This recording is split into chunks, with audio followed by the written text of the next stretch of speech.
সম্প্রতি দেশের পরিস্থিতি নিয়ে সেনা প্রধানের বক্তব্য ইতিবাচক হিসেবে দেখছেন জাতীয় পার্টির বিজেপি চেয়ারম্যান আন্দালিব রহমান পার্থ।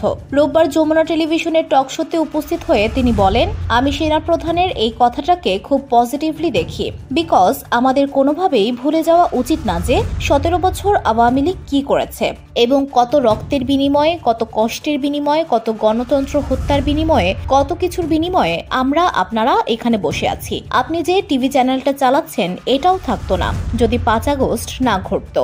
আমি তো এখানে থাকতামই না। তো আমাদের এই ছোট্ট ছোট্ট পলিটিক্যাল কারণে নিজেদের মধ্যে কাদা ছোড়াছড়ি বা এই জিনিসগুলোতে ওই বিগ পারপাসটা ভুলে যাওয়া যাবে না। আমার মনে হয় সেনাপ্রধান সেই জিনিসটাই আমাদেরকে মনে করিয়ে দিয়েছেন। ধুলো, ময়লা ও ক্ষতিকর ধূলিকণা থেকে নিমিষেই মুক্তি দেয় চৌধুরী এয়ার পিউরিফায়ার।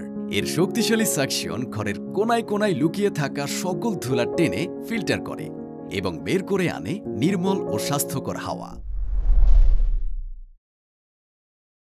পার্থ বলেন, যেহেতু উনি রাজনীতি করেন না, উনি তো বাইরে থেকে একজন স্পেকটেটর হিসেবেই দেখছেন যে পলিটিক্যাল পার্টিগুলো কি করছে, কিভাবে কথা বলছে, ওই মিউচুয়াল রেসপেক্টর জায়গায় চলে যাচ্ছে। যে জিনিসটা হওয়ার সেটাই হচ্ছে। তো আমি মনে করি যে ওইটা ভুলে গেলে হবে না যে আমরা এত কষ্ট করে এই জায়গায় এসেছি।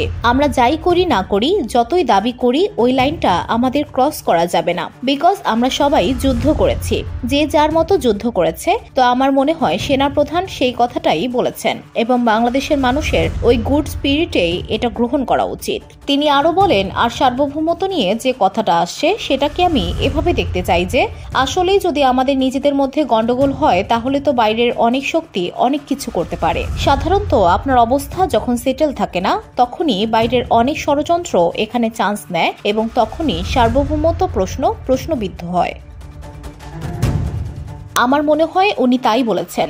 সো অন্য রাজনৈতিক দলের এক এক ধরনের রিয়েকশন থাকতে পারে, বাট আমি আমার জায়গা থেকে এটা প্রচন্ড পজিটিভ ভাবে দেখি, বিকজ গত স্বৈরাচারী সরকারকে সরিয়ে দেওয়ার ক্ষেত্রে তো আর্মির একটা বিরাট ভূমিকা ছিল, স্পেশালি এই সেনাপ্রধানের একটা ভূমিকা ছিল। তো সুতরাং আল্লাহ না করুক যদি ওই কাঙ্ক্ষিত লক্ষ্যে আমরা না যেতে পারি, তো এটা আমাদেরও যেমন দায় দায়িত্ব, এটা সেনাবাহিনীরও তেমন দায় দায়িত্ব। সো আমি মনে করি ওই জায়গা থেকে উনি এটা বলতেই পারেন। VOD Bangla news desk.